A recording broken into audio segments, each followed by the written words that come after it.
everyone. I'm Angela Melvin, founder and CEO of Valerie's House. I am here at the Family is Forever home in Fort Myers with two of my favorite people who have made such an impact on Valerie's House from day one, Heather and Taylor Woods. Welcome back to Valerie's House. You are sitting in front of something very special. This is the most important place for kids because when they walk through the door, they are so stressed and wondering, what am I walking into?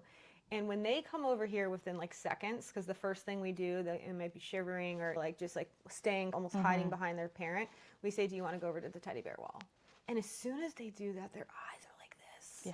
And they're kind of looking. So this wouldn't be possible without your vision. Before this, we just had some like little like rickety, like shaky shelves, you know. So tell us about Valerie's House and why it means so much to you, and then what we're in front of right here. So this is the teddy bear wall, and this was the signature piece that we created with the designers of Valerie's House to make it a focal point because we understood that this was so important when kids come in, and to make it a safe space, which our grandma actually made these monkeys that are so cute, or the marshmallows or whatever you call those. But we thought it was such a really neat idea, and we saw what you guys had at the other house. We built shelving. We wanted to make it really fun color. Blue's calming. For Valerie's House, we are honored to be involved. What you do for the community at Grief is Universal. It knows no bounds, and we've all experienced it in different ways. As we got involved with Valerie's House, found out that we have employees that use your services. We knew their stories, but we didn't know how your community was helping them, and they're our community. So I think it was a really easy yes for us to be a part of because what you do here is so incredible. Thank you so much. There's certainly a lot of companies in the community that don't take giving quite to the level of California Closets. You really have touched almost every room in this house and brought it to life. I just can't thank you enough. But we are here for another reason today. We are here to play a little game called 4 Questions with Friends. You guys are our second guests on our special show. Do you want to go ahead and start with one of the first questions? And this is an opportunity for the community to learn more about you guys as well, because I think sometimes you guys can be a mystery as well to your clients, right? If you give me any celebrity, who would it be and why? I feel like I would want to meet David Attenborough. I think he is so cool. He's British. He's seen the world. He's trying to keep our world alive, and I just love the way he sounds. I feel like he's seen the world, and I love to travel. We love to travel as a family, and I would just love to hear some of his crazy stories. He would definitely have some crazy stories. It's a good one. Who would you? Well, a celebrity, who would I want to meet? That's really probably a chef, I would say. We are like super. You would bring up Gordon Ramsay. Yeah. Because he would be at the top of my list. list. Oh my gosh. Okay, we're talking about the Brits, or Yeah, I feel like Grant Achatz is super cool. He's a Chicago chef, and we've got a major, I wouldn't say crush, but a crush on his food. He is a genius. A mad genius. Do you tend to spend more time thinking about the past or the future? I would say I tend to think more about the future. We can't change the past, and so bringing it back to Valerie's House, it's a part of what makes your future. It's a part of what makes us who we are today. So there's value in remembering it, but taking that and bringing it to the future is where I spend more of my time. I run very anxious. I'm constantly thinking future, which is probably something I need to reel back to be more present. I get excited about things in the future, and I think the past is awesome to reflect on, but I don't spend a lot of time in the past. I'm definitely forward If it's one or the other, I think both of us try to be in the present. Yeah. Tomorrow's not promised, and I think you probably have that conversation a lot here. And as present as you can be, but as of the next 10 minutes, that's the future. But I think both of us try to be as present as we can, because we do realize how quickly life goes. I think that the fact that entrepreneurs and people that are super successful are always like the next step ahead, right? You can't really resonate on what's beyond and behind us. It's more what's coming at us, right? You almost have to be aware. 1 foot ahead and 1 foot planted here. Right. Our mom is constantly in the future, always trying to catch up to her because she's our visionary. Similar to what you talked about, I remember at the last home, you had to predict what that future is. You're just talking about Charlotte and the growth. If you're not, then you're not going to be able to build the infrastructure to support the needs. There's value in that future view, as we can see. This was a concept and the ask of how can we make this a reality. And it's just amazing to see this now be a reality. The home, the partners that made this happen. But you did such a good job in speaking to what this could be. But I don't think either of us could have expected walking through this. And it's changing the community more. Every time we come here, I learn something new. And I'm really grateful to be in a place that has Valerie's house. Thank you so much. I will tell you the teens even love this. Brand new teen in group last week. I still lead the Monday night teen group, and she was really nervous. She never even came in for the enrollment. That's how nervous she was. And I was like, just come to group and just meet some of the friends and I'll be in there with you. She was brought in by another friend that she went to school with at Canterbury. After group, one of the teens was like, did you ever go to the teddy bear wall? And she's like, no, what are you talking about? And they're like, before you leave tonight, we're taking you down here. 100%. And so the whole group came with her, helped her sift through. And then, of course, we had another teen who was like, I didn't see this one. Can I take this one? They wanted to make sure she came by here. So it was neat to see. And then they were looking through the quilts and things like that. It's so cool. And I think stuffed animals are so tied to your childhood and hopefully good memories. I have a teddy bear that I sleep with every night that from when I was 8 years old. It's really old and it used to be pink and now it's gray and disgusting, but it's something that is so comforting. I hope that provides that same level of comfort where you're like, it's just a happy something that removes you from your day to day. We have kids because we've been around now for 9 years. And then the goal for the younger ones is they bring it to group with them. They take it home and then bring come it back with and it. hold it in group. It's like they're like it's a security blanket disguised as a really cute animal. So I can just feel the love coming down from them right now. We do have a weighted stuffed animal there for you. I love weighted. We have, only because our mom ended up, and I love sloths. It's a very odd animal to love, but I do. We both have weighted sloths. She actually got one of our friends a sloth for Christmas. They're just, it's so nice. Yeah, they're so cute. They have avocados also. We'll get you guys some of the sloth. The weighted one is another source of relieves the stress. I like this one too. Yeah, that is really cute. All right. Would you like to grab another card? We're another 2 one. questions in. We have 2 more to go. Okay. I know. I went for another color. Would you rather have to eat only cold food or only hot food? I'm going to go cold. Ice cream, seafood, water, like beverages. Well, that's not food. That's beverage. No, I'm sticking with cold. Like cold fruit. I think I would go cold as well. What about you? Cold or hot food? Do chips and salsa count as cold? I would hot? say yes. I think so. It's not hot. I guess you could have hot salsa. Yeah, but I don't like hot salsa. You can have hot chips though. But you can still have good chips that are cold and cold salsa. As long as the salsa is good and the guacamole is good. And that's cold also. I'm sticking with cold. Yeah, because I say I can live off those. Like my total weak food right there. I always think I could still order a meal, but I just eat all the chips. And then you have room for nothing else. What do you remember your favorite toy or game being when you were younger? Oh, it was like our dad had Nintendo and we had the old school Nintendo. We had the Nintendo 64. I think that was the last one we had.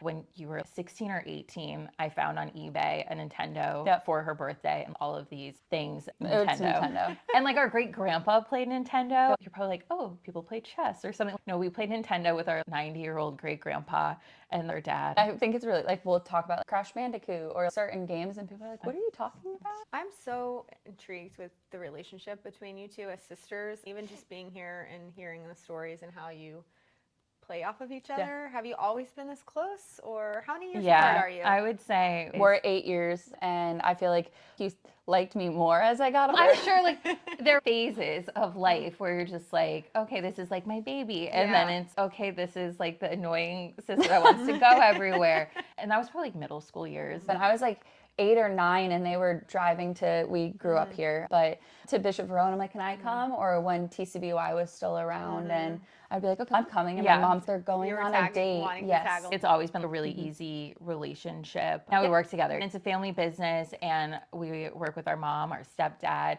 Our aunt works with us. A lot of our best friends work with us. It truly is a family business, and it makes loving what you do easier. My husband now is also in the business, but Taylor's fiance probably sits at dinners and is just, I don't want to hear about another partition or machine or a client. And it's been our life since we were born. We've done other things, but we came back to it because we love what we do and we love our family, and it makes things like this possible. And I can feel that from the two of you. How many employees does your locations have now? like 79. Not all family companies make it. It sounds like being a family company has actually made you excel because of those relationships and the fact that you care so much about each other, and you're all in one way or the other. You're going to be as honest as possible, but then you're also going to celebrate those wins. And too. we're really transparent when we onboard a new team member, just because it is so much like a family environment. But I also think that for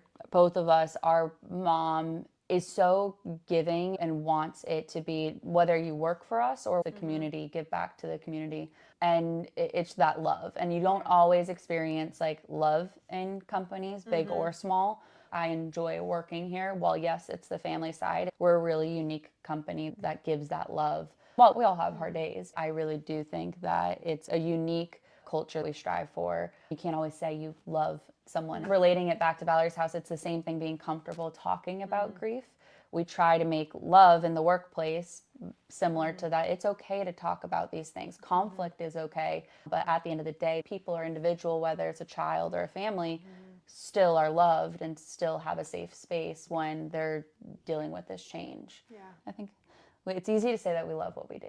And it starts with your mom at the top, Yeah. right? She's implemented that culture from day one and been able to keep that even as you've grown and added more people and family members. There's still that sense of respect, and doing these projects now is unveiling why those projects in the community are so important to you, because it is another opportunity for the team to bond and think about something beyond themselves and feel good about themselves. We had a family member pass away as a result of domestic abuse, and it was the start of where she focused her efforts, which then led back to the children and how can we start and break the cycle early on. To Tay's point, we look at our employees like their family, and we want them to feel passionate about all of these things that they may have never known were actually going on. And while it might be uncomfortable to hear about the charities we participate in, it's not always fun and sparkly. This is real, and we have a real reason for it. Running a family business and being able to give back, whether that's through our employees or to the community, it's super important.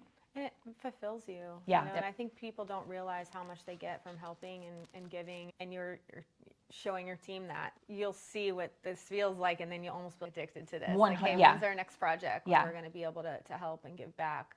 And also, I didn't want to end our talk without talking about Judith, and your aunt, and the room upstairs. If you can share a little bit about Judith and why you felt it was really important to have a room with her name on it. 100%. So Judy, our Aunt Judy, she's our great aunt. She's our mom's aunt, and she is like a surrogate grandma to us and a surrogate mom to our mom. She lived in New York City. She was a single woman, and she showed our mom the world and then did the same thing for us. When we were little, it was like, for my 16th birthday, I'm taking you to London. We would visit in New York and see the museums. She was a social worker in New York City. And gave back so much to her community. Our uncle, who has since passed, the room is in his honor. They were such a dynamic duo. They were artists. They have one of the rooms in their apartment is just books, floor to ceiling. Any child that they've come in contact with, they fall in love with Judy and Jerry. And so for us, it was an easy, like, when we were looking at the house, we wanted to honor her. It was her 80th birthday, and it was a present from the family. What do you get for someone that has everything and has seen everything? It was so cool to continue their legacy. They didn't have kids, and the community around them are their children and grandchildren. For us, it was super cool to be able to spread that down to here in Fort Myers, Florida, when they lived in New York City. I think it identifies so much with who they were or are. And I think she's naturally an artist. And so whether it's you're decorating cookies or painting. She creates these immersive experiences. A lot of what you're doing during those is talking. You can just tell it's almost like a look she gives you, similar, like you give that look as well, where you are genuinely listening and caring. And for this, it's that her work in the mental health world is sometimes that is the big difference, is just having someone that can listen, and that someone is showing that they care. And I can't describe anyone more than her that would be the first person to say, tell me about yourself. Gets you to open up, which is not easy. She's like our family therapist that we didn't even know growing up until we became adults, and like reflecting back and wow, what a cool person, and having the ability to do that and work through just life situations. She's always been there for us and for our mom as well. How incredibly special to have her name on that room forever, and the healing that goes on in that room, representing what she meant to you and your family, that her name would now be on this room for all of our families to see and walk by and wonder, where's Judy and Jerome thinking? Like, who are they? They're going to live forever here at the house. Thank you for sharing a little bit more about her. We're honored that you brought her by. It was really cool to meet her too.